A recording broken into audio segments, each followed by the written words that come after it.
नमस्कार दोस्तों, मैं हूं महिमा और आज मैं एक ऐसे मुद्दे पे बात करने वाली हूं जो आज के समय पे हर घर पे बोला जा रहा है। छोटे बच्चों से लेके बड़े बुजुर्गों तक सबको एक खौफ हो रहा है कि क्या मुझे कैंसर हो जाएगा क्योंकि मैंने अंडे खाए हैं।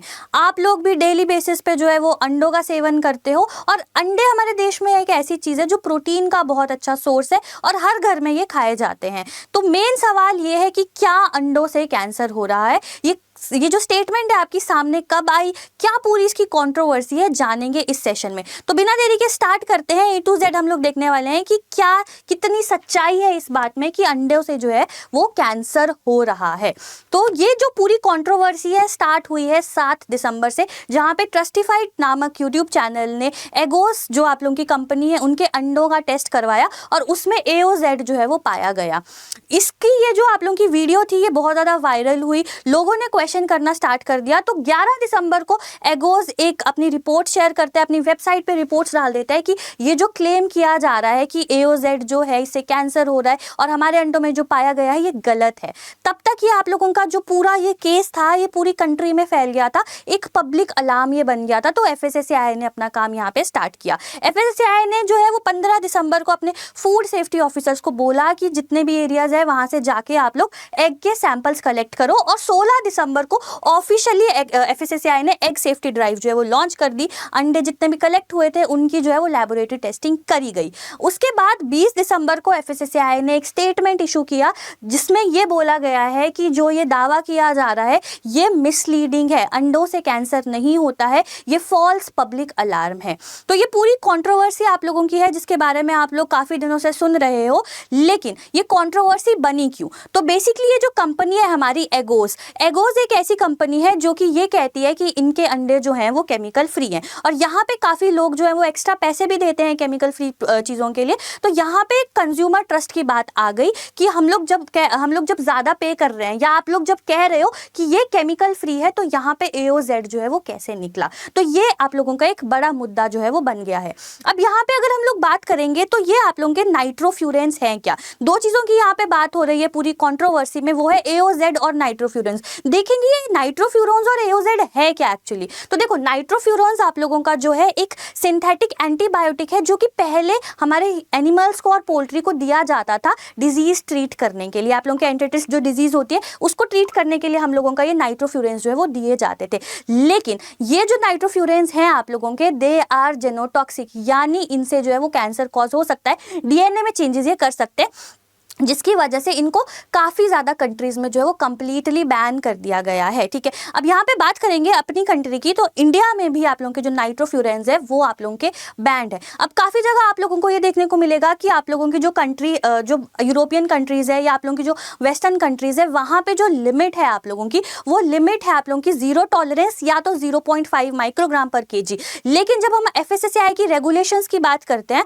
तो यहाँ पे जो हमें लिमिट देखने को मिलती है वो देखने को मिलती है 1 माइक्रोग्राम पर kg। तो ये डिफरेंस क्यों, यहाँ पे जो मेजर इशू हम लोगों का बन रहा है कि ये जो हमें डिफरेंस देखने को मिल रहा है ये डिफरेंस क्यों और नाइट्रोफ्यूरेंस हम लोगों की कंट्री में यूज क्यों हो रहे हैं। तो इसके लिए FSSAI ने क्या बोला, ये मेजर हम लोगों का यहाँ पे पॉइंट होना चाहिए। तो यहाँ पे एक और चीज मैं ऐड ऑन करना चाहूंगी कि जब हम लोग नाइट्रोफ्यूरेंस की बात करते हैं और हम लोग अपनी लैब रिपोर्ट्स की बात करते हैं तो लैब रिपोर्ट्स में नाइट्रोफ्यूरेंस नाम का कुछ नहीं आता, वहां पे जो आप लोगों का आता है वो आता है AOZ। अब ये AOZ क्या है आप लोगों का 3 अमीनो 2 एक्सोलिनोन। तो बेसिकली यहाँ पे ये क्या है आप लोगों का कि जब नाइट्रोफ्यूरेन खाया जाता है, नाइट्रोफ्यूरेन बहुत ज़्यादा अनस्टेबल है, एक एंटीबायोटिक है। ये आप लोगों का जो है जब एनिमल उसको खाता है तो उसकी बॉडी में ब्रेक डाउन होता है, मेटाबोलाइज होता है और जब ये मेटाबोलाइज होता है मेटाबोलाइट बनाता है आप लोगों का AOZ। और ये जो AOZ है हम लोगों के जो प्रोटीन होता है, जो टिश्यूज होते हैं, टिश्यूज के साथ बाइंड हो जाता है और एक बहुत स्टेबल मेटाबोलाइट बनाता है। और ये मेटाबोलाइट जो है हमारा ये डिटेक्शन के लिए यूज होता है। तो यहाँ पे एक बात क्लियर है आप लोगों की कि नाइट्रोफ्यूरेन जो है आप लोगों का, नाइट्रोफ्यूरेन एक एंटीबायोटिक ड्रग है जो कि बैन है आप लोगों का, बट अगर ये खाया जाता है तो आप लोगों का ये एनिमल की बॉडी में ब्रेक डाउन होगा और ये बनाएगा AOZ, जिसकी डिटेक्शन आप लोगों की जाती है और जो रिपोर्ट्स आती है उसमें AOZ आप लोगों का आता है। अब यहाँ पे अगर हम लोग बात करें तो ये जो आप लोगों का AOZ है, ये AOZ हम लोगों की FSSAI कहती है कि आप लोगों का जो लिमिट है वो आनी चाहिए आप लोगों की 1 माइक्रोग्राम पर केजी। जबकि अगर हम लोग बात करें तो यूरोपियन यूनियन या अदर कंट्रीज में बात की गई है तो वहाँ पे आप लोगों की 0 टॉलरेंस लिमिट है या 0.5 माइक्रोग्राम पर केजी है। तो यहाँ पे FSSAI का क्या कहना है कि ये डिफरेंस क्यों? तो बेसिकली FSSAI ने हम लोगों का ये कहा है कि आप लोगों का ये सच नहीं है कि हम लोग कहते हैं कि नाइट्रोफ्यूरेंस यूज करो। उन्होंने ये कहा है कि आप लोगों का बेसिकली जो नाइट्रोफ्यूरेन के रेजिड्यूज है यानी AOZ के जो मेटाबोलाइट्स हैं वो आप लोगों के अलग अलग रीजंस की वजह से आ सकते हैं, जैसे आप लोगों के इन्वायरमेंटल की वजह से, इन्वायरमेंटल परसिस्टेंस की वजह से, पिछले एग्रीकल्चर साइकिल में यूज हुआ होगा तो यहाँ पे आ सकता है, आप लोगों के फीड रिलेटेड फैक्टर्स में और अलग क्रॉस कंटेमिनेशन में। तो जो यहाँ पे मेन मुद्दा, मेन ग्राउंड लेवल मुद्दा होना चाहिए वो ये होना चाहिए कि हमारी फार्म हेल्थ जो है उसमें कमी आ रही है, जिसकी कोई बात नहीं कर रहा है। ठीक है, यहाँ पे ये बहुत क्लियर हो चुका है कि आप लोगों का AOZ जो है, AOZ की लिमिट्स आप लोगों की जो पाई गई थी ट्रस्टिफाइड के लैब्स में वो 0.73 माइक्रोग्राम पर केजी थी, जबकि FSSAI की लिमिट 1 माइक्रोग्राम पर केजी है। तो यहाँ पे लिमिट के अंदर आप लोगों का वो रेजिड्यू था, लेकिन वो रेजिड्यू यूज नहीं किया, फिर भी वो आया कहाँ से? मेन मुद्दा ये होना चाहिए कि हमारी जो फार्म हेल्थ है, farm health is not protected. यहाँ पे आप लोगों के इन्वायरमेंटल फैक्टर्स की वजह से हम लोग जो फीड देते हैं अपनी पोल्ट्री को उसमें कुछ हम लोग केमिकल्स यूज कर रहे हो सकते हैं, जिसकी वजह से आप लोगों का नाइट्रोफ्यूरेन पाया गया है। तो यहाँ पे जो मेन मैटर होना चाहिए आप लोगों का वो ये होना चाहिए कि हम लोगों को फार्म लेवल पे काम करना पड़ेगा।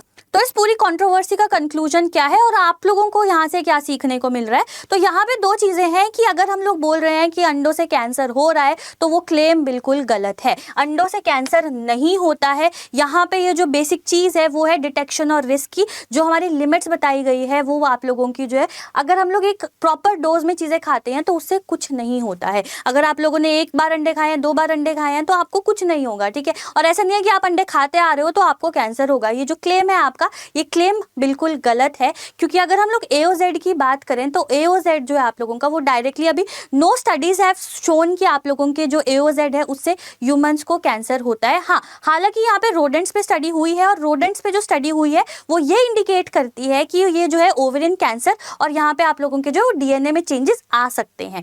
बट यहाँ पे मेन चीज ये है कि नाइट्रोफ्यूरेंस FSSAI ने भी बैन किया हुआ है। और FSSAI एक चीज और कहती है यहाँ पे कि अगर हम लोग बोल रहे हैं कि 1 माइक्रोग्राम पर केजी रेजिड्यू लिमिट्स है तो इसका मतलब ये नहीं है कि 1 माइक्रोग्राम पर केजी तक आप ऐड कर सकते हो। अगर हम लोग यहाँ पे देखें तो बहुत सारे अलग अलग रीजंस हो सकते हैं जिसकी वजह से नाइट्रोफ्यूरेंस यानी आपके AOZ के मेटाबोलाइट्स जो हैं वो हम लोगों के एग्स में आ सकते हैं। और यहाँ पे ये चीज ना हो इसके लिए हम लोगों को अपनी फार्म हेल्थ पे काम करना पड़ेगा और करना भी चाहिए, क्योंकि यहाँ पे मेन मुद्दा जो अब बनना चाहिए वो हमारी फार्म हेल्थ का बनना चाहिए। क्योंकि मेटाबोलाइट्स आए हैं, यूज हुए हैं, नहीं हुए हैं, बट अगर वो आए हैं तो वो कहीं ना कहीं तो है, कहीं ना कहीं तो है, और वो उसका रूट कॉज हम लोगों को यहाँ पे देखना पड़ेगा। और यहाँ पे पूरी कंट्रोवर्सी में एक चीज आप लोगों की आई है कि आप लोगों के जो कंज्यूमर्स है, मैं हूँ, आप हो, जितने भी हम लोगों के पूरे देश में लोग एग्स कंज्यूम कर रहे हैं, उनका ट्रस्ट जो है यहाँ पे थोड़ा सा हैम्पर हुआ है। और यहाँ पे एक पॉइंट ये हो जाता है कि अगर हम लोग बात करते हैं कोई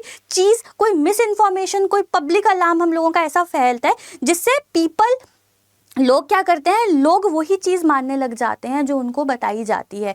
अगर ऐसा मुद्दा आगे भी आता है तो आप लोग बिल्कुल ब्लाइंडली ट्रस्ट मत करो। आप लोग पूरे रिलायबल सोर्सेज देखो, जो आप लोगों के प्रॉपर सोर्सेज होते हैं उसको फॉलो करिए। तो यहाँ पे एंड में मैं बस यही कहना चाहूँगी कि अगर आप लोग अंडे खाते हो तो आप अंडे खाते रहिए, क्योंकि अंडे बहुत अच्छा प्रोटीन का सोर्स होता है। ऐसा कुछ भी नहीं है कि आप लोगों के अंडे से जो है वो कैंसर होता है। बस इस सेशन के लिए यहीं तक, मिलेंगे अगले सेशन में। फूड साइंस अड्डा 24/7 को सब्सक्राइब करना मत भूलना, क्योंकि ऐसे ही और सेशंस हम लोग आपके लिए लाते रहेंगे।